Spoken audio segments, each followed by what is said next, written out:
experiences with emotions. And how they use it in yoga, well, they have this term called breathe through it. And what this means in yoga, well, on the mat, which is just basically when they're doing yoga, is it means, well, they're doing these crazy positions, having their legs over their head, and all those crazy things, their arms back, whatever they're doing.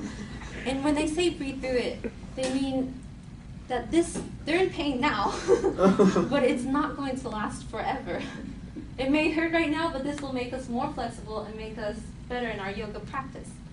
And so, I don't know about you guys, but I wouldn't even be able to breathe in that position. But in real life, they call this off the mat. They apply this breathe through it term to events that happen in your life. So life happens, bad things happen in our lives, and we're not always happy with the way things go. And sometimes we're in pain or we're suffering. And when they say breathe through it, it means that bad things aren't going to last forever. That all of this that you're feeling will pass. All the bad things that you feel is not going to extend for your whole period, your whole life. It will end. So your suffering will end. Even though sometimes in the moment it feels like it won't. It will, because it always passes. So there's something interesting that Annie mentioned at the end of her clip, which was how mindfulness is being aware of the present in a non-judgmental way, which led me to my next interviewee, who is Kristen Neff, and she is a professor at the University of Texas at Austin, and she specializes in self-compassion.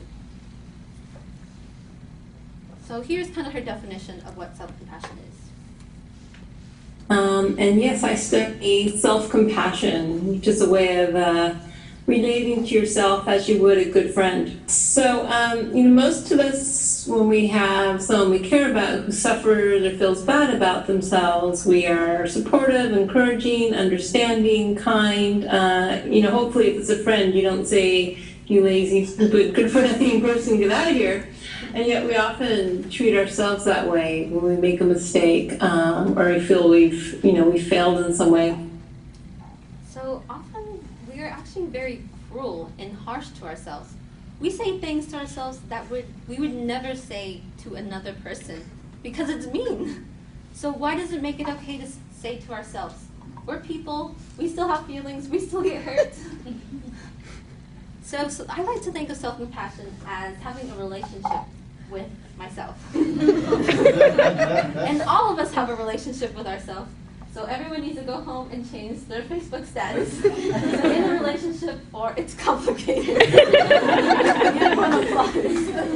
And what I mean by a relationship with yourself is, well, often most people have an abusive relationship with themselves, which means like they tell themselves these cruel things, these mean things, like I talked about earlier, that we wouldn't say to other people, but we tell ourselves these things. And we end up feeling sad and unhappy or worthless, and just like we would in an abusive relationship with somebody else. So another thing that people believe about harsh judgment is that it makes us strive to reach our goals. And this may work for a short period of time. Like if you tell you're fat so many times, you will get up and go to the gym. But in the long run, it will not work. Because if you keep telling yourself these things, you will end up depressed. And depressed people don't want to do anything. It also makes you afraid to try new things. If you're really going to judge yourself harshly, then you won't want to try anything new because you're afraid of the own judgment that you will inflict on yourself. Like say you want to learn how to play a musical instrument and you try it and you stink. And so the things you tell yourself are like, well, you suck at trying new things, you shouldn't try anything else new, you suck. And that'll keep you from expanding your horizons in anything. But say if you're like, okay, this is my first time playing an instrument, I have many other talents, I'm still awesome, then you're not going to be afraid to try new things. You will be able to explore new experiences without worrying about what you're going to tell yourself, about judging yourself. And Kristen Neff defines self-compassion in 3 steps. And the first one is actually mindfulness. The first one is actually something called mindfulness, which just means being aware of what's occurring. And oftentimes when we're busy criticizing ourselves, or we're busy, solving some problem in our lives, we don't actually pause to say, wow, this really hurts. So you can't give yourself compassion until you first recognize your suffering. So again, that's just being aware, because you can't fix a problem unless you're aware that there is a problem. And they often say awareness is half the battle, which is kind of true. The second step is actually offering yourself kindness. And you know how if you have a friend that's suffering, having a bad day, you go up to her and you're like, or he, whichever it is, and you're like, I'm sorry you're having a bad day, you're going to make it through this, it's going to be all right. And that's kind of what you do with yourself, with kindness. And a technique that might work for this whole self-compassion thing is imagining yourself as a small child, with your chubby cheeks and your missing teeth and your baby fit and all that cute stuff. If you look at a picture and pretend to try to tell your child self the harsh things that you tell yourself now, it would be really hard to, and I would not want to do that. I would want to tell my baby self some of the things I tell myself now. And if you imagine that child still in you, because it is still in you, you're still that child, even though you lost your cuteness and stuff. You're still that child. So it's important to remember that, and remember that you do deserve compassion. The third one is framing what you're going through in light of common humanity. And what this means is that you're not like, for me, it's only me, I'm the only imperfect human being in the world, I'm the only person going through this. Kristen Neff actually has an autistic child.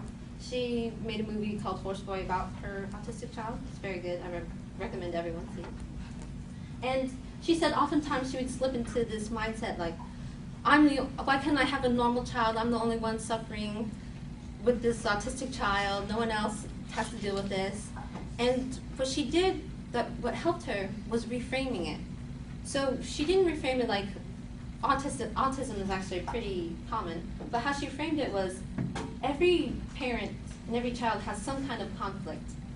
Even if it's not autism, they still have some conflict. So she didn't feel so alone, because before, when you just separate yourself from the rest of people, you feel alone and isolated. But if you relate it to other people, then you know they've been through it, so you believe you can get through it. And she gave me a little tip about hugging yourself. She said it actually works, because when you're a baby, you know you're crying, and you're upset, and your mama picks you up and she holds you. And so sometimes when you hold yourself, I want everyone to give themselves a hug. She says it actually makes you feel better. So chugging along my quest for the happiness equation, I talked to Dr. Linnell McCollum, and she is a therapist and has been a therapist for 35 years. Jeez. Yeah. She's an awesome old lady.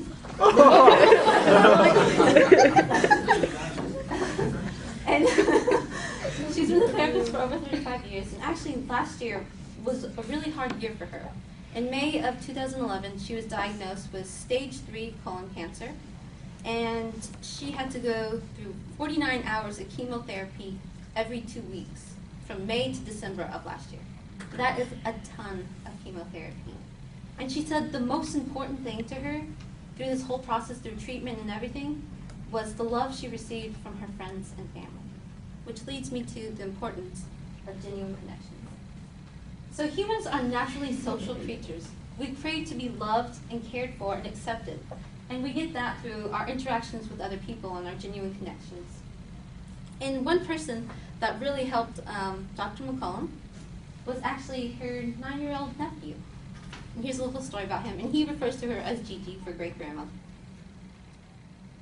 Just last month, I called him, and he immediately said, Gigi, are you finished that horrible chemo? And I said, yes, and I feel so great. And he said, oh, Gigi, that's the most wonderful. And so here's this child who's now 9 and could try to understand what I was going through and to give me this love and encouragement. And we just need that every day from someone, from somewhere. It can be from our work, it can be from a stranger on the bus, it can be from our family, but we need it. Again, humans need love. As much as we would like to be independent and not need anybody to live, the fact is that we do need other people to be happy. And so we talked about so far meditation, mindfulness, self-compassion, and genuine connections. But there is one more thing, that component that I got from my interviews that I want to talk about. And this component completely changed my perception on my project, on happiness, and on myself. And this is letting go of control. I was just up the street this morning to my neighbor, and our houses are kind of far apart out here in this desert community.